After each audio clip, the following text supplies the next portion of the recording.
కట్టేసి వచ్చాయి 5 మంది ఈత కొట్టి నిజంగా వచ్చినాము 12 గంటలకు వచ్చినాము. అయితే ఇక్కడనే ఆడ నిలబడి కూర్చొని 1 అవర్ వరకు తర్వాత డ్రగ్ చేంజ్ చేసుకోవడమని ఇంటికి వెళ్దామని వచ్చాము సార్. ఇది నేను ఒకనే డ్రగ్ చేంజ్ చేసుకున్నాక ఇద్దరు కొట్టాడుకుని అందరికి వెళ్ళిపోయాను సార్. వాళ్ళు అట్లా నడుచుకుంటా ఆడవాకి స్టోన్ వాకి నడుచుకుంటూనే వెళ్ళారు. సడన్గా వండింది సార్ ఇద్దరు. ముందు వాకి మా బాబాయ్ ఈత సార్. మా బాబాయ్కి ఇక్కడ నుంచి మా బాబాయ్ వచ్చాను సార్. మా నాటి మా బాబాయ్ని ఇద్దరు చేతి పట్టుకున్నారు సార్. అంతవరకు నేను చూసిన.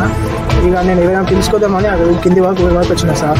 ఇక కింది వచ్చేవాకి ఎవరు లేదని రిటర్న్ వచ్చినాక మా బాబాయ్ ఒకరిని వెళ్ళా తేలింది సార్. అత్తవాడికి అదొకటి తెలుసు సార్ మాకు.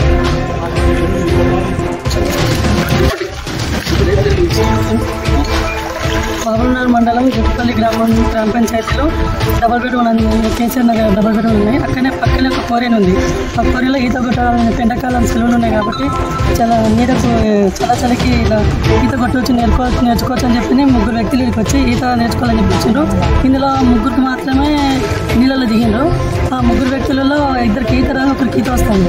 ఇది నేర్చుకుందామని చెప్పి ఇద్దరు లోనికి పోతుండగానే సడన్గా వాళ్ళు లోనికి పోతుంటేనే చూసి ఇంకొక 3 వ్యక్తి చూసుకుని గురించి నీళ్ళకి తీసుకొద్దామని చెప్పి అనే టైంలోనే 3 కలిసి లోనికి వెళ్ళిపోయిన ఒకరి కాలు ఒకరు పట్టుకున్నారు, ఒకరు పట్టుకున్నారు బై మిస్టేక్ లా. కానీ 3 నీళ్ళ లోపలికి వెళ్ళిపోయినారు కాబట్టి 3 కూడా అకస్మాత్తుగా మరణించడం జరిగింది.